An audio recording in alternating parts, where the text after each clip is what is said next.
And we are live. Good morning and welcome.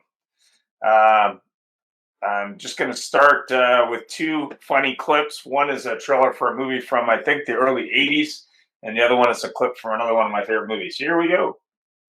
I have the results from the overnight tracking. It was not fair. Every other president had all the Russians to blame for everything.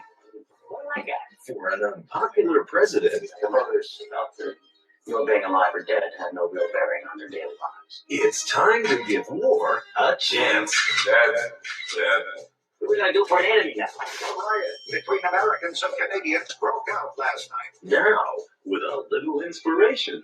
All I said was Canadian beer sucks. Give me 1 week and I'll have Americans burning maple leaves. They'll create a cause worth fighting for. Is Canadian Prime Minister Clark MacDonald a member of a satanic cult? Oh, that is The Canadians are always struggling with the ways to ruin our lives. the system for the love of God, God. do not panic. I'm in complete control. There's a time to think. There's a time to act. And this, gentlemen, There's no time to think. welcome to Canada. I'm your worst nightmare. I don't know what you're talking about. We got ways of making you pronounce the letter O. There is a great with the sky to do the Americans and go right into Canada and kick some serious Canadian butt. Oh, Americans! Welcome to Ontario. Sportsman's paradise. Is it though? John Candy. You Canadians are so sneaky. Alan Alda. Surrender pronto, or we'll level Toronto. Rita Perlman. What does this look like to you? You're so light in size. Kevin Pollak. When have you ever heard anyone say, honey, let's stay in and order some Canadian food? Rip Torn.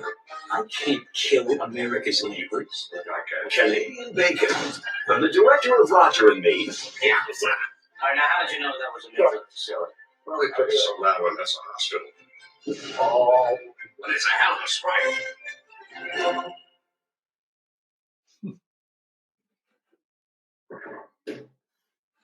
Okay. Well, I'm still in. Cruz, how do I do? Maybe I should phone. Well, let me see. Let me see first. No, not with a hand like that. Come on. Dare me. Go on. Bluff me. Come on. How much of that? For me? I bet everything. But that's me. I'm an aggressive gambler. Mr. Vegas. Go for it. Go for it. Yes, there we go. I'm in. What do you got? Well, I got a full house. 3 threes and 2 sixes. That's a full house. What have you got? Well, you have 4s. I got an ace. You got an ace. I got an 8 and a 7. Well, you lose, you see. You would have had 4 4s. You would have won. You're getting good at this, aren't you? You like it? Isn't this fun? You're pretty good for first time, really. So those are two of my favorite movies, but let's get into it. Here we go. And if you weren't at NADA, I am in process of editing all the interviews from NADA now. I should have another one up or maybe a few more up today, but there's about 20, so stay tuned.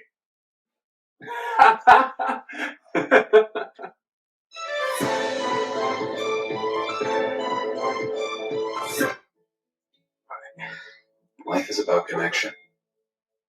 Having a support system to lean on. And roads to endless possibility.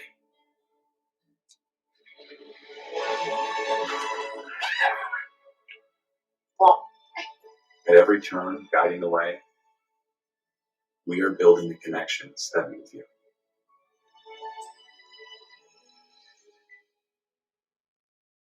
One of the really nice things about Larry, one of the reasons that we brought him to our dealership is he's still very much aligned with our core values.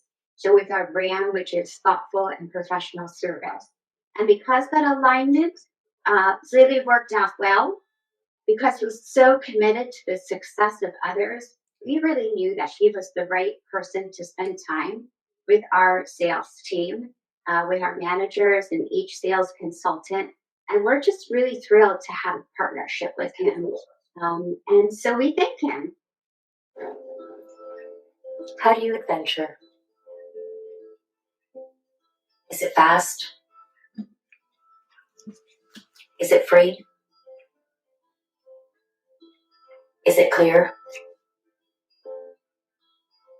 Is it rugged?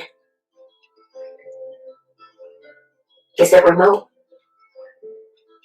For your next adventure, trust Motor Close for buying, selling, trading, and protecting all of your motorized assets. Powered by Disclose Dealership Management Dashboard, your all-in-one DMS, CRM, menu, lead gen, inventory, staff, client, and deal management solution. Disclose DMD, like a DMS, only better. Mention promo code AutoHub2025 to get special pricing, including waive setup costs, no contract, and your first month's free. Car dealers often underestimate the power of social media. Are you wondering why my face is plastered in your newsfeed? Are you a GM, dealer principal, or a manager at a car dealership wondering why you see me all the time on Facebook, Instagram, LinkedIn, TikTok, and all over social media? Well, that didn't happen by chance. I target car dealers that are in-market shoppers for social media services, and I'm going to do the exact same thing for you, so that you target in-market shoppers for your brand of customers that purchase your vehicles. During my Viato days, helping car dealers appraise and price cars, everyone was asking me, what do I do on social media? What do I do with Facebook, Instagram, TikTok? And this was back in 2016. So here we are 10 years later. I started a company, became an entrepreneur, and now I help car dealers. They either outsource their social media needs to us, or we have a training and education center where we can teach all of your employees how to do social media in-house. 90% of consumers actually follow a business on Instagram. The average adult sits on TikTok for 2 hours a day in the rabbit hole. To learn more information about it or to get a demo from one of my sales associates, click the link below. We would absolutely love to help you. Good morning and welcome. Here we go. All right. I had to mute Larry because he's at a dealer, but we were going to start with Larry, but he's at a dealership. So let's start with the next arrival. Larry, you ready? You have to unmute Larry. I don't know if he's ready. Anyway, let's start with AJ. So AJ, tell us a little bit more about what you do, who you are, and answer the first question for the show today, which is, all the dealers are talking about how to capture, conquest new customers. The big question is how your dealership can retain and leverage existing customers and a great experience. How do you think dealers can get this done in 2025, in your opinion? Go ahead. Okay, Ian, thanks for having me today. It's great to be with everybody. Casino Direct is a 44-year-old company based in Dallas, and we do direct mail advertising for the auto industry. We've conducted over 54,000 campaigns. And critical to that is targeting known prospects and customers. And we believe that the key to customer retention lies with direct mail.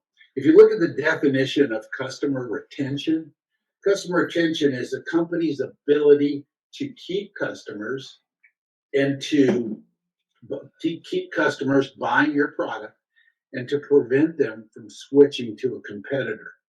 So one of the things that we've been saying for years and years and years and years to dealers says, oh, those are my customers. Those are my customers. Don't mail my customers. Those are my customers. I want to mail prospects. Yeah, you can do that. But those customers truly are not your customers, especially in this day and age. Those are anybody's customers.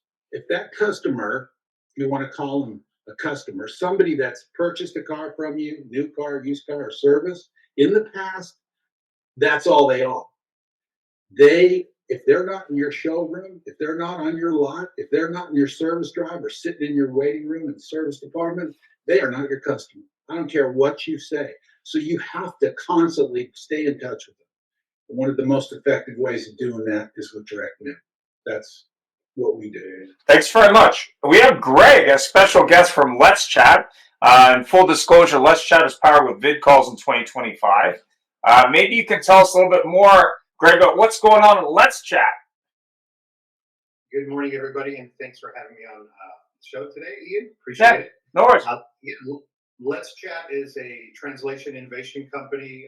I'm part of the subsidiary, Let's Chat Automotive, and we have translation solutions across the board, whether it's websites, apps, SMS, chat, video, in-person translation tools, transcription. So across the board, we do translation in a neat way. We do have a patent on our technology.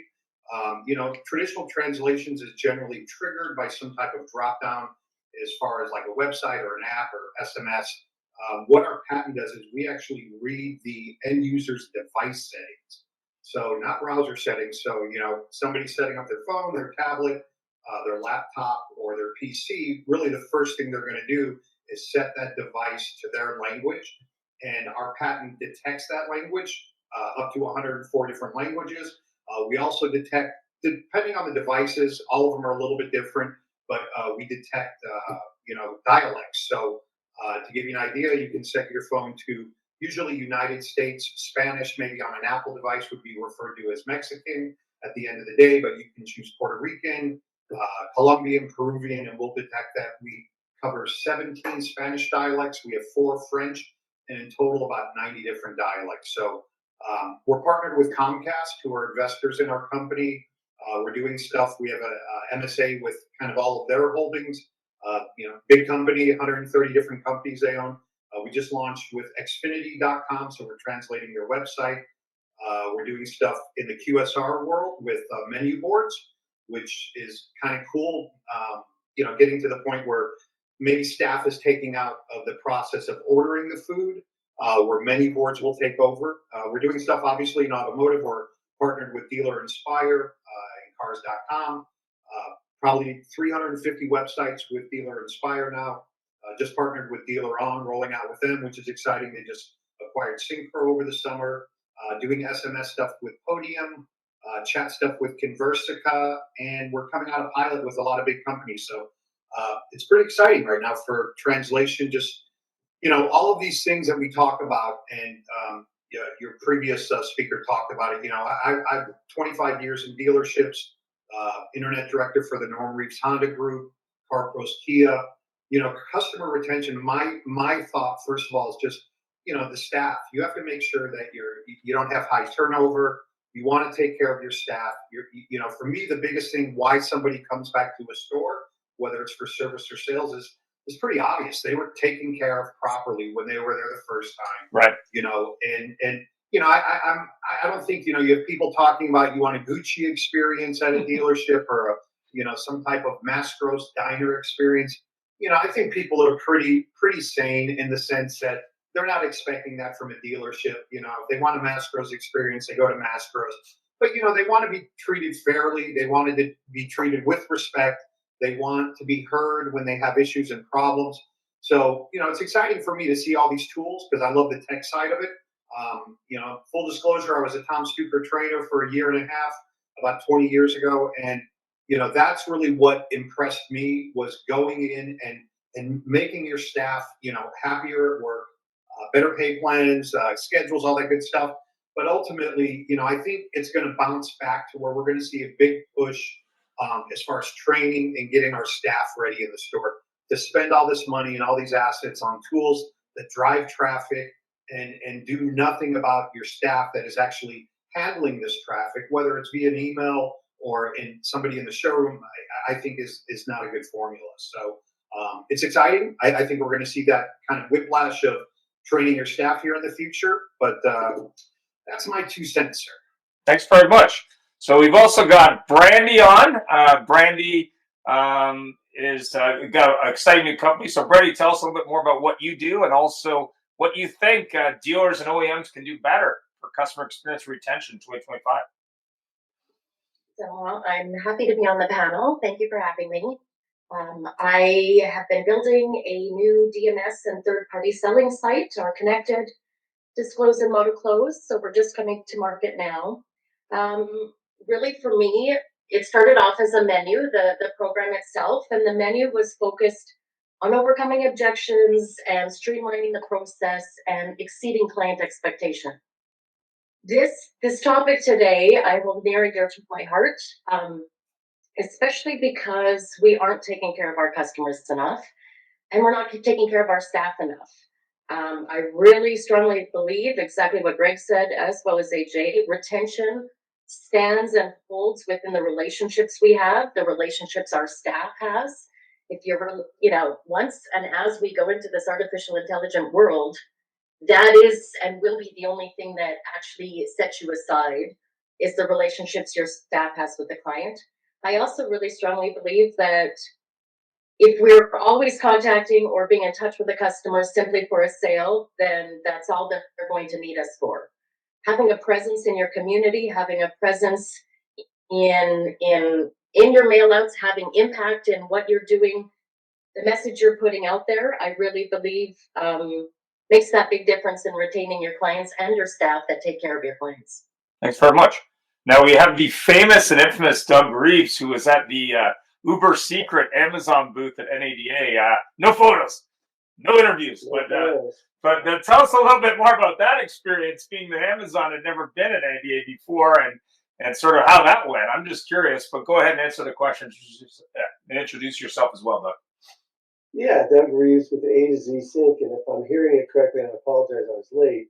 Yeah, no worries. We're looking at what can we do to, what can the OEMs and dealers do a better customer experience in 2025? Well, I do think that Greg kind of hit it on the head. It's all about the dealership experience. It's not about the customer experience. It all starts with the salespeople and the staff and making things easier. And what we found is the first thing you need to do is get the technology out of the way. All too many times dealers are adding more and more technology to handle one particular task, when there's solutions like A to Z where you can do an entire deal in a single platform and minimize the technology. And by doing so, there's less likelihood of the sales process to be eroded by distractions of various technologies, and you actually afford more time to spend and create a solid relationship with that customer. Second thing I think dealers need to do is get away from training to get into coaching. Greg brought up a good point, and AJ, I didn't hear what you had to say, but all too many times I think dealerships focus on genericized training, and that's just for the masses. But really, what they need to do is more precise coaching of each individual, because each individual is struggling in a certain area, and dealers need to be able to focus on what each individual needs. And by coaching them, developing them, not only do you create a really strong bench, but you've got a natural progression of people to hire to bring within the organization as positions open up. And then thirdly, and this is probably the hardest thing, and this is why what we're doing with Amazon is great, is dealers need to be willing to change. They need to be willing to look at different ways of doing things. Certainly in our company, years ago we pioneered working with dealers that want to do a one-person model and eliminate F&I, because there's a multitude of reasons why that works better. But even with the Amazon experience, recognizing the fact that yes, Amazon can provide an entire purchase on their website and allow the dealer to only have to worry about documentation and delivering a vehicle. So a willingness to change is really probably the biggest reason that dealers don't, because they're just so stuck in their ways. So that's how I would address what your question is. So I know we talked a little bit about NADA, and excuse my voice at the show, and you will see that sort of come through in the interviews. My voice was not great. I know you were talking a little bit about how dealers were misinformed with how that Amazon thing was going to roll out. Like, what were they misinformed about, and what's the reality in terms of what you guys are doing? Just out of curiosity. Well, I think a lot of people looked at Amazon as being a threat, and by all means, they're not. Amazon simply wants to provide the best platform for which dealers can conduct business. And when dealerships understood that it's your customer, it's your pricing, you're the dealer of record, you control things, they ultimately come into your store to take delivery.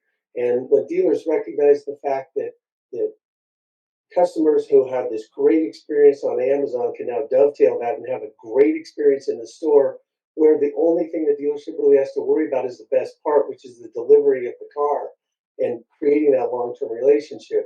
Once they recognize that fact, once they recognize the fact that the Amazon of today is not going to be the Amazon of tomorrow, because we keep iterating, we keep making changes based on the feedback we're getting, that really this is truly a consultative creation, if you will, then every dealer was put at ease, and virtually every dealer that went there said, this is not what I thought it is, and this is going to be great, and I love this. This is what the industry has needed for a long time, and why not do it on the world's biggest platform that everybody's on every day?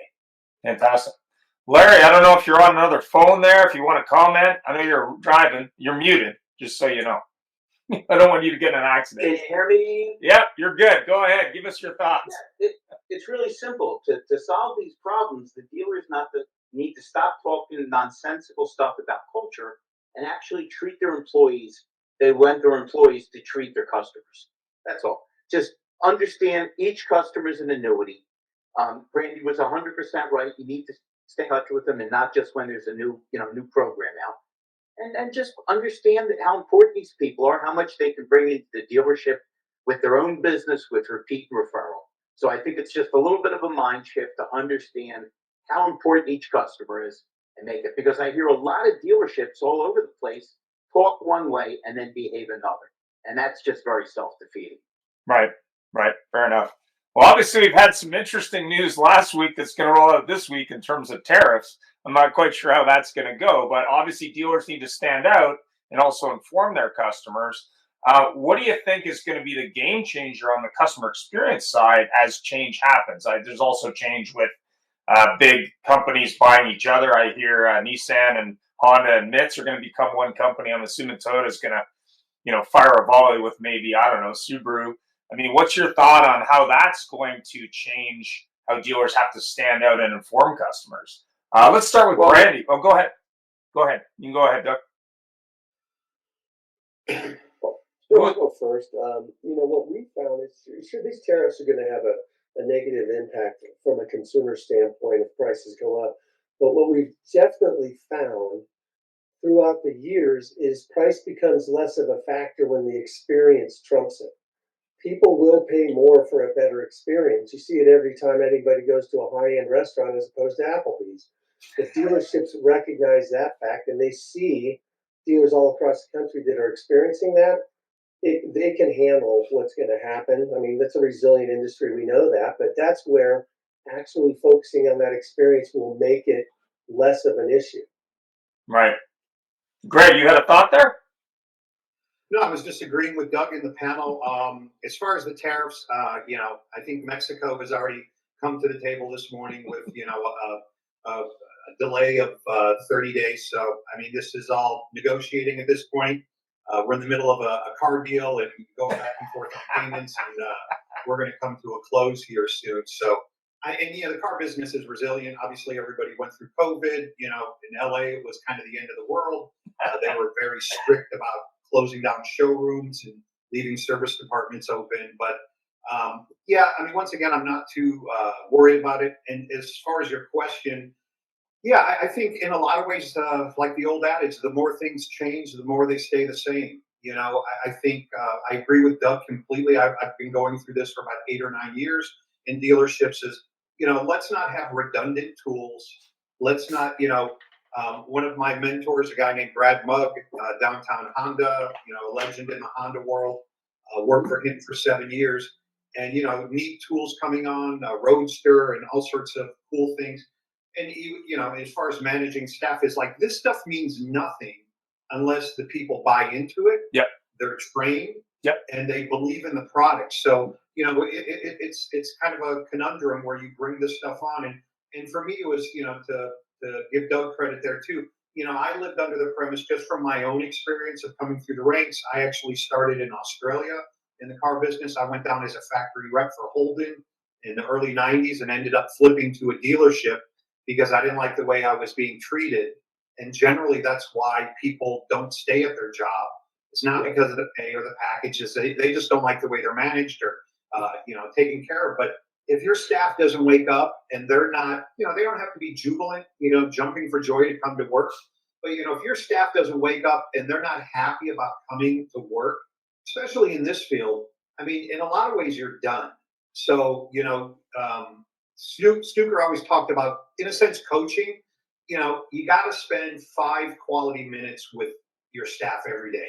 Whether that's talking about, the industry or their yesterday or tomorrow or what they have cooking today, but, spending quality time with your staff, letting them know that you're concerned about them, making sure that they have all the tools. But, yeah, I think ultimately all these tools are going to get better at creating better data, knowing who to target, having uniform conversations, whether it's AI chat, creating more opportunities in the dealership. And, with those opportunities arriving in bigger numbers, you got to make sure your staff is there ready to handle it. So Thanks for that. AJ, what do you think?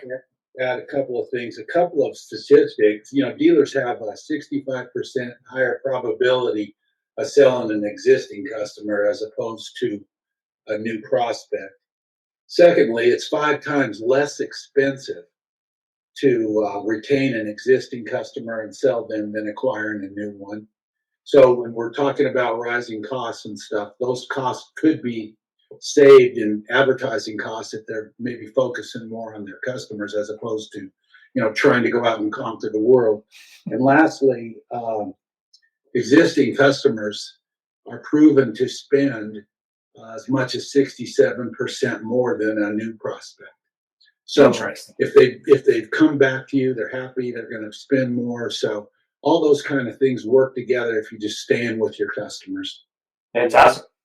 Larry, you still with us, or are we rolling forward? I am with you guys. Can you hear me, Ian? Yeah, go ahead, man. I know you're multitasking. Go ahead.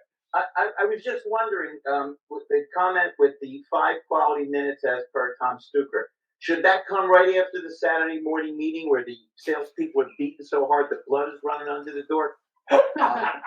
Absolutely, positively. This all comes down to the same thing. It's about understanding. And listen, I'm a recruiter. I'm all for it. You need people, call me and I'll get them done. But everybody's right. It's very expensive, not just to pay somebody to bring somebody in, but the people you lose in translation. It comes down to the same thing, keeping your people happy. I won't use a name, but I have a guy who runs a bunch of big stores. I sent him a million leads. And bottom line is not one lead was followed up on. He called me up. He says, Larry, I'm in trouble. Well, I got on the phone, and within 5 hours, he had 30 interviews set. It didn't take me that long. Well, when he called me, he says, I don't know what the hell I would do without you.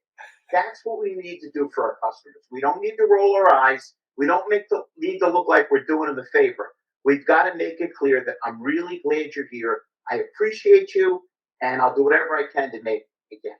That shouldn't be that hard in retail. I mean, our business is the equivalent of going to a restaurant and ordering food. The waitress says, you look kind of fat. You sure you don't just want a glass of water? We do everything we can to abuse our customers, and then we wonder why we're lacking in retention. 100%. And the other thing that I think I really want to stress on this show is, and I hate to say it, but service and parts are a huge opportunity for dealers.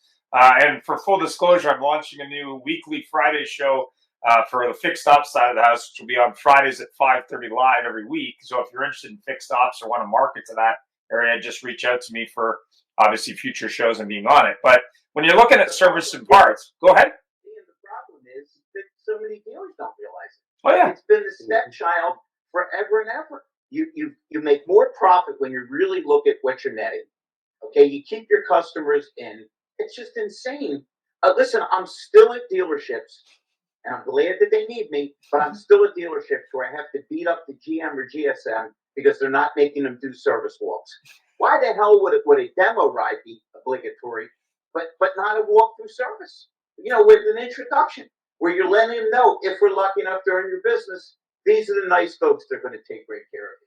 And the only good news with this is, look at the upside we have. If we can tie in with Doug Reeves' message and make it a one-step process, we don't talk to 92 people. That would also, by the way, Doug, shorten up the process, and the number one complaint of dealers remains how long it takes. If we can make our service department more friendly, just make it easier to contact them. The video thing, so they can see this is what is wrong with your car, this is what it would take to fix it. So the nice news is we have solutions. We just have to be smart, implement them. And I think we have the capability. It's just a matter of looking in the mirror and saying, I'm making this kind of money, I did more. What could my real net profit be? Yeah, also we might want to fix that parts can you hold problem that's been going on forever. But AJ, I know you do a lot of marketing for dealers. What's your experience on the parts and service side of marketing? I know manufacturers kind of go back and forth on this, and sometimes not well. I got another email this morning for a car I haven't owned for a couple of years. But maybe you could talk a little bit about service and parts revenue and how you drive growth. Really, it's incredible, and it's almost like Brandy said. We're always serving up specials in the service department, and ROI is just incredible. What we get when people are responding to our customer-centric parts and service offers. The return on investment is just incredible. People want those kinds of offers, those promo codes that they can use in the service drive and take advantage of them. And that's just a no-brainer. It's absolutely a no-brainer. Staying into more than new car sales and used car sales, the service department taking advantage of targeting those customers and getting them in and giving them a good experience. I think that's another thing we've talked about here is just making sure that the experience in the service department is a pleasurable one. It's not a surprise. It's very seamless and rolls right through easily. Yeah, but how many? Can I ask a question? Yeah. Let me just throw this out at you because you all have your hands everywhere.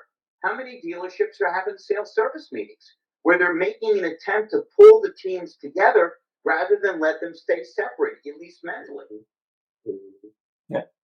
Doug, you had a question? I had a question too from LinkedIn on the service side. But go ahead. I want to throw it out to everybody because obviously I'm more focused on the fixed side, but do you think that there's an inherent distrust of service departments, that customers to them, that's such an unfamiliar territory that is hard for dealers to overcome, that's an area of opportunity that perhaps isn't capitalized? Because I'm certainly naive to this, but I want to throw it out to you guys and see what you guys think. Let me have Brandy. Let me have Brandy answer that question. Because women statistically, and not to beat up women, but women statistically have a distrust for service departments. But Brandy, maybe you can speak to that. I think it comes in any part of sales. It's the transfer of trust, exactly what Doug is saying, that would actually make the difference. The lack of an introduction to your service manager, service writer. If they don't feel at home in every department of your dealership, it isn't going to be their home. And so we have to work on exactly what that looks like for them. But also, thinking that the one thing that we've done wrong really is not treating their purchase like it is their hard-earned money that they're spending. We at times like this, when economic chaos and crisis is happening, assuming and being light of where they spend their money is our first problem. When I learned that in the finance department at 18 years old, and I learned that every single customer this was their second, if not their first biggest purchase of their lifetime. And I made a point to, in my entire career, always treat it that way. I'm usually more excited than they are when they're buying their vehicle, and for a reason, because it's contagious.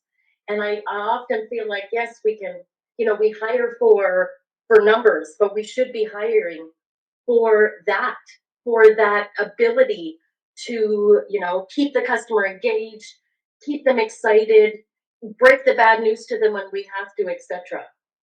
Yeah, one of the things. Go ahead. One of the things that we're working on here at Cito is a customer engagement and retention social platform. Wow. Many dealers are on TikTok and Instagram and Facebook, and one of the things that we realize is you could be on Facebook and you're a Jaguar dealer or a Ford dealer, and next thing you know, Facebook is serving up a Chevrolet or a Toyota ad. So why should you be so focused on? Why can't we build our own platform where we've got a social network just specifically for our dealership? And we've been real successful in developing this, and we're going to be launching it probably in the next 90 days. But it builds that exact layer of trust and intimacy that you're talking about, Brandy. And what our intention is for exactly this problem, especially in the service department and sales department, is to engage and educate the customer. And then it also gives them the ability to talk to other customers and have a social network.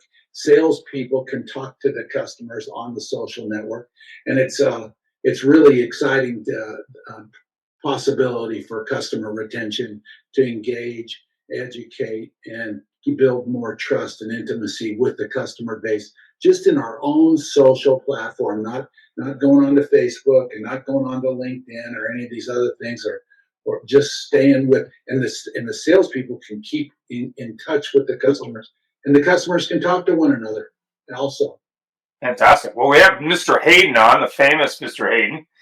Maybe he has some comments on service and parts and data, being that, Tim is no slouch on the data side.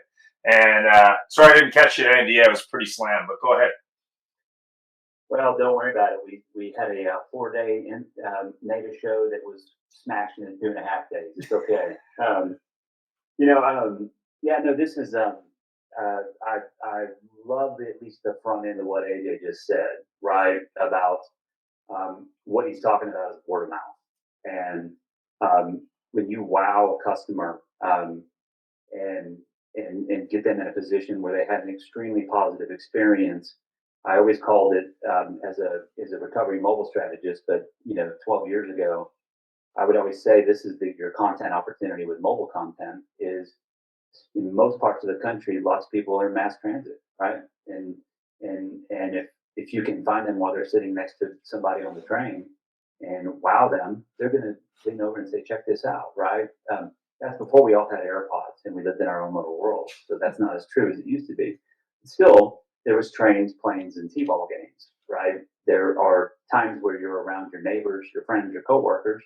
Yeah, had a positive experience, you're going to share it. The way you asked the question, though, I'll just address that quickly. This is where we are, right? Is the DMS world is optimized for transaction management, and that's it, right? Since the DMSs have mastered that, they have also tried to go through acquisition of trying to handle everything else that's in the direction of internet sales or inventory management and bin intelligence, and certainly fixed ops and parts, as you were asking. But this is where machine learning that exists in platforms like Orbi, for instance. Orbi is a CDP, and most people think CDPs are all about marketing. The unfortunate thing is that most of the native automotive CDPs were only built for marketing, right? They were there for you to reconcile what happens with media and what happens with customer behavior. The bigger opportunity is to be able to close that gap, to understand your audience a little bit better, and to have empathy with them, to know what their behavior is, not just in sales and F&I and high-level RO SKU data, but how do you get them back to the back of that room, not just the tech desks, but back to the parts desk? How do you win back stuff from AutoZone? And sometimes it's AutoZone, Pep Boys, Walmart, and to I think what AJ is talking about there too is you can go about this once you have all your data being reconciled and resolved.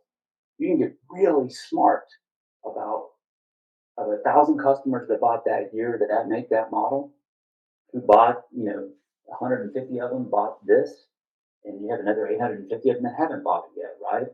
Could be something as trivial as a cabin air filter. I like to just pull cabin air filters out every time because people don't think about that. Low margin product, but guess what? It gets them to the dealer and they come to you instead of AutoZone. And when they do that, you put a smile on their face, and they're going to go tell their friends. Not only did I just pull up, that 7 minutes later it was installed. They just did it for me, and I'm on my way. Right? I didn't even know I needed a cabin air filter, but they were right. I saw it. It was tilted. Right? I mean, just those kinds of things. We got to lean into customer experiences. We got to learn to be empathetic with the customer, rather than just looking at the transactional value of them, which is what the majority of this industry does. Thanks very much. We have a question from LinkedIn.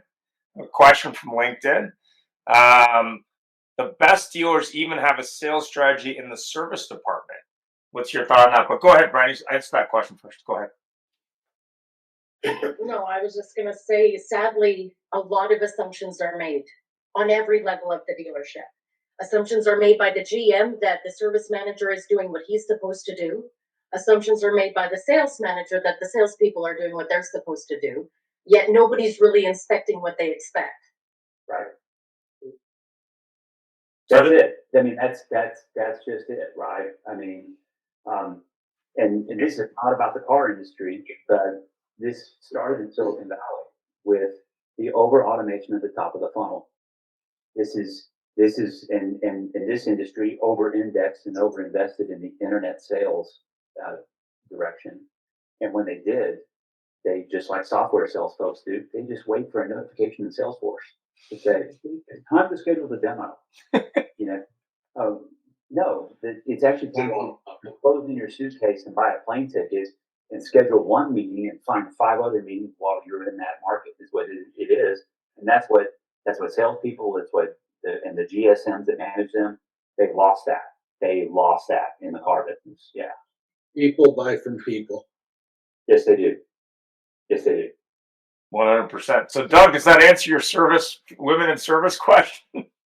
Well, it's not just women. I just think that in general, I'm just curious if that's what's causing issues. Is just, to your point and to Larry's point, everybody's point, just show them that, hey, our service guys are here to help you too. The guys and gals, they're great people. They're nice people. Just, you can trust them.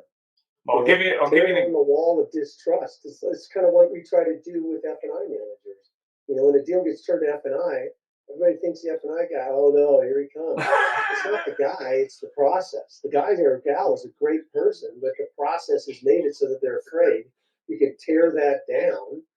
Then all of a sudden everybody's like, oh, this person's here to help me too. This is great. Well, I'll give you an example. I worked for Dealer Effects many years ago. They're now owned by Snap-on. But we work with dealers all over North America, pick the brand from Audi to Volkswagen to Chrysler to Mitsubishi. And the process is really simple. You walk it into the drive with a tablet based on your VIN number on your car. Here's the manufacturer's suggested service for your car. All you need to do is agree and sign here. And the biggest challenge wasn't that process, which works extremely well. It was the salesman in the service drive having to get out from behind their podium and meet the customer in the drive and go over the details on a tablet. The ones who did that instantly increased their sales because they built trust, because it wasn't that salesperson or service writer saying that, it was the manufacturer. The manufacturer saying, based on your miles, based on the vehicle, based on the service regiment, this is what you need to do. And 99% of customers are like, yeah, okay, that's what the manufacturer says, fine, I'm good with it. But the funny thing about it was when I was training service writers at big and small stores, as large as 60 service bays and as small as, a couple, was that there was this internal battle between the technicians and the service writers, because the technicians would quote all this work and then the service writer wouldn't sell it. So then the technicians would get all upset. They'd be like, I'm doing all this work. They never sell anything that I suggest. So it was kind of interesting to see that dynamic within the same building. It was really interesting, but the customer was fine with it. They were like, yeah, that's what they recommend. Okay. It was all good. Right. So I think a lot of it is overcomplication. And the other thing that I learned from that, which was really funny, is we had also trained technicians to do a digital inspection. And they were used to just doing a piece of paper and then just slashing it down and selecting it. And then we had them do a digital one and they were all against it because they were used to hand bombing it.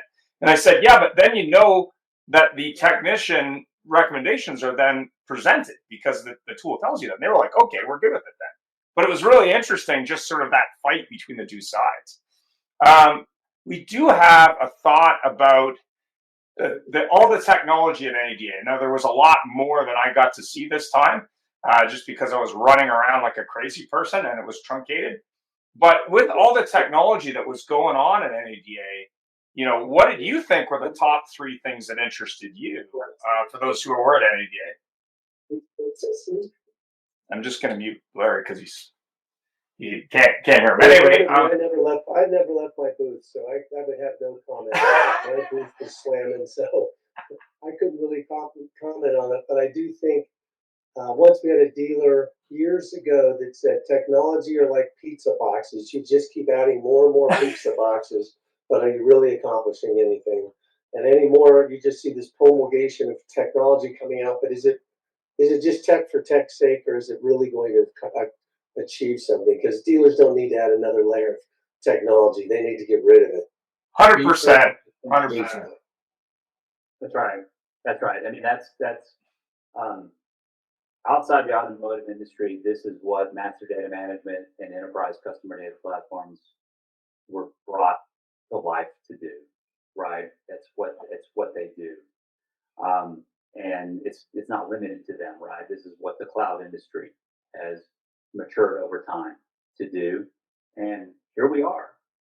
AI is here to help make sense of the data, which I think is a misnomer as well, because there's not a whole lot of AI that's out there right now that actually is bespokely, uniquely configured for business purposes the way that everybody thinks it is. So, I'm with you on the pizza box analogy. I mean, I was going to say the answer ends, what do you see when you walk through the convention center floor is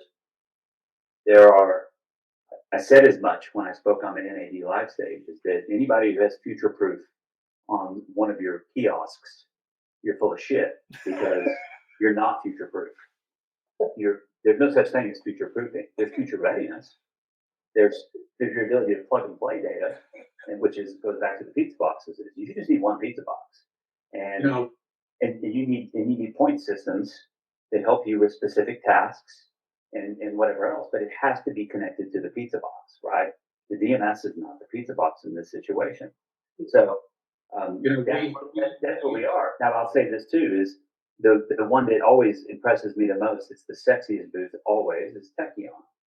And the army of the people they have, all wearing black and doing their things, right, is always what it is. The right kinds of conversations were happening around the Techion booth about what a DMS could be, what most DMSs are not, and a whole lot of conversations about they're almost a page out of Mark Benioff's book. They're open to integrate with anybody for you to read and write to it. So I hear different signals from people who are Techion users on whether or not fluidly the data management piece is there or not, but at least they're saying the right things, and it's very different than I'm seeing from anybody else. Which is, hey, we're just going to help you optimize the top of the funnel. We're going to help you sell more, right? And then a few that are like, we'll make fixed ops more efficient. But it is the pizza boxes are all the same color. So that's the problem. AJ, you had a thought? I have some thoughts on the AI conversations I have, but not in the interview. So go ahead.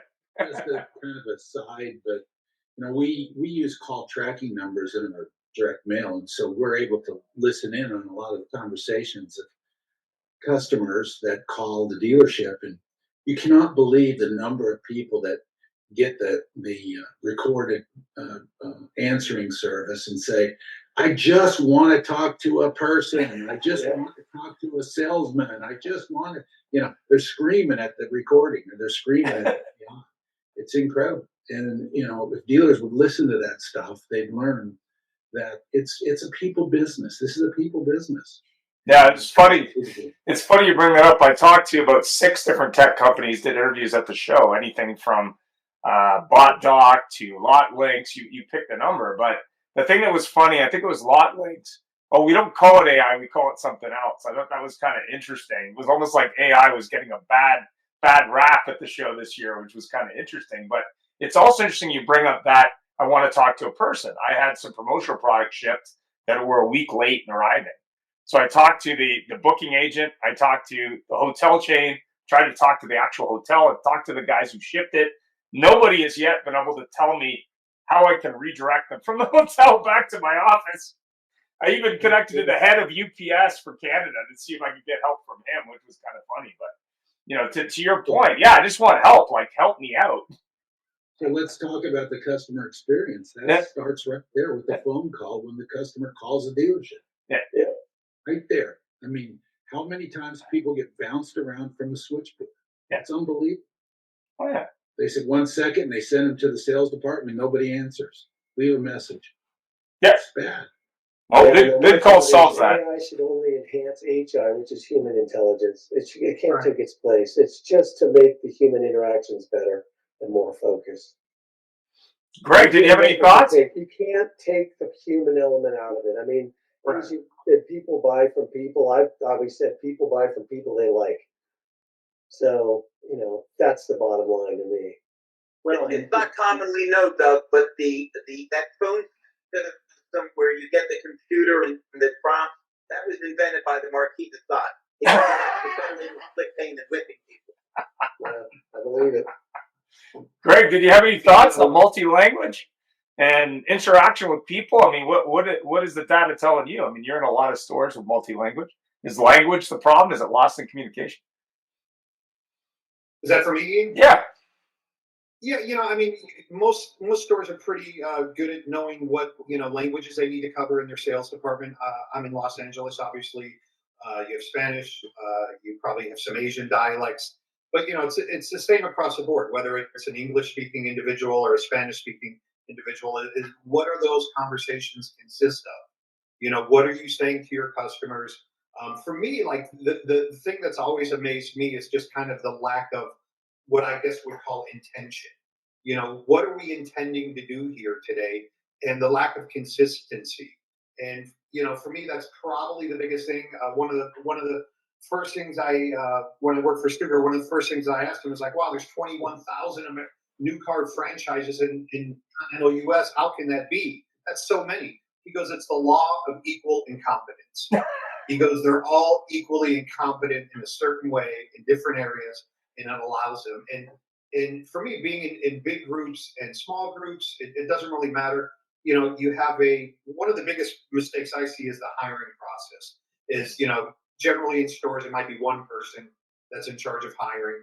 The groups that I've seen that are successful with long retention, 20, 30 years. I mean, it's an important process. There's an orientation involved. There's more than just one manager involved. Generally, there's more than just one interview. You got to come back a few times and interview. And I think it kind of starts with that, is that you really want to have the mind frame of firing people before you hire them, in a sense, to where, you don't want to hire people that you're not sure about. You never can be right, but it all comes down to your staff, and going backwards a little bit. I've always seen animosity between service and sales departments. Generally, it's to the point where the general manager has to get involved, or the owner, and just make peace between the two. And then at that point, there's generally, a working agreement between the two departments, because we don't survive without each other. But I think ultimately all these tools, once again, the pizza box is a great analogy. Let's figure out what we don't need. Let's not have 5 tools. Our staff aren't going to want to log into 4 different platforms to get one bit of information. I think you're going to see a lot of the amalgamation of these tools, whether it's Techion and DMSs. But once again, don't lose sight of having your staff happy where they're coming to work every day, having a process, monitoring that process, positive coaching, and unfortunately letting go of dead weight when you have to. I mean, the best way for a hot air balloon to rise is get rid of dead weight. 100%. We did a show on retention and staffing, and we had a dealer on who runs a Ford store here locally. And I think he taught the master class on how to hire people properly and get them embedded into a team. And if you haven't watched that episode, I know our HR episodes aren't well watched. It's worth a watch, because it's really about a dealer and how they do it right and how you can do it right. But go ahead. I'm just going to say that, Doug was talking about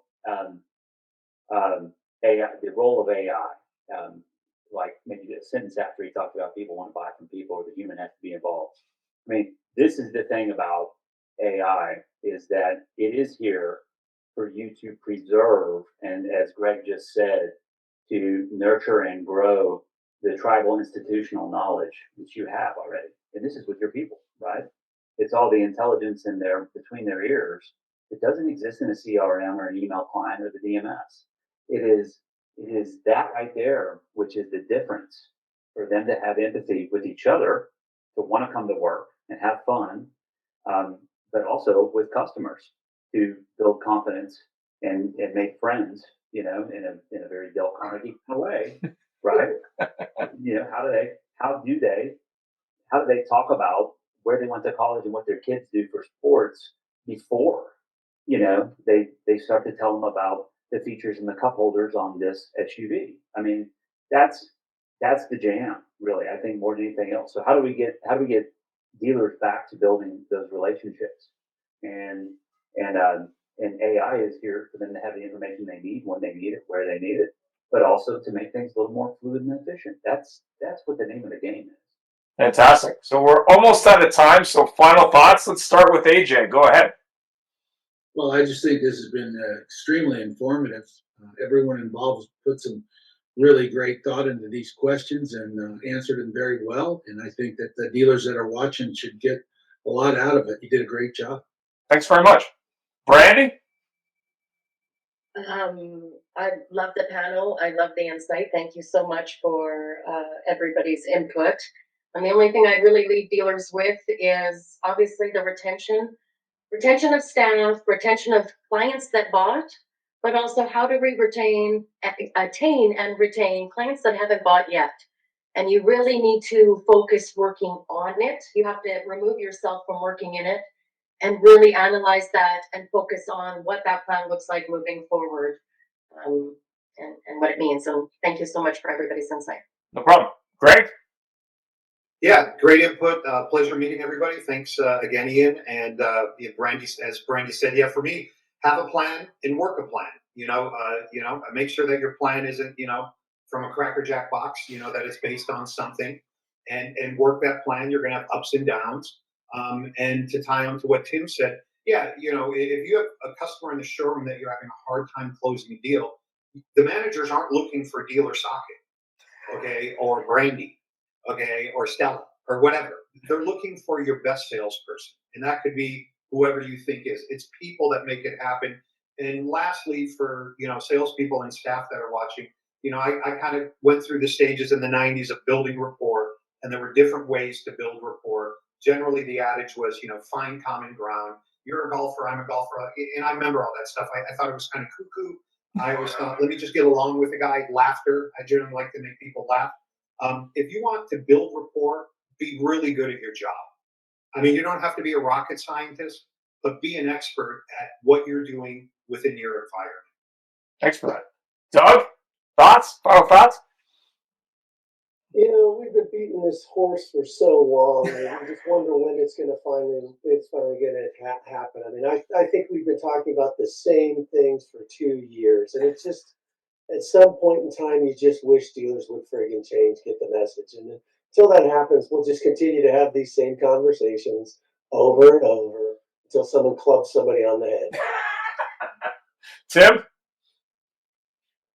What Doug said. And Larry, I think, in a car, sort of in a car, whatever. So yeah, no, I mean, it's always good to hear Larry. Sometimes it's better not to see him. Oh, he's unmiked. Very nice. Dealers have to realize the best way to get new business is take care of the business, i.e. the customers they already have. That's it. Take care of the people you have. That's it. And it goes back to what we were talking about 5.5 minutes ago. Taking care of your employees, take care of your customers, the rest will follow. It just does. Fantastic. So stay tuned on Fridays at 5:30 East for the new Fixed Ops show. If you're in Fixed Ops or curious, or maybe want to, drive revenue and retention in Fixed Ops or parts, we'll have some interesting guests and interesting shows. It'll be a Fixed Ops show. Have yourself a great week. Stay tuned for the NADA interviews as soon as I have a chance to edit them. My voice is on the mend, so I should be good to go soon. Thanks for tuning in. Have a great week. Adios. And a great month. Seriously.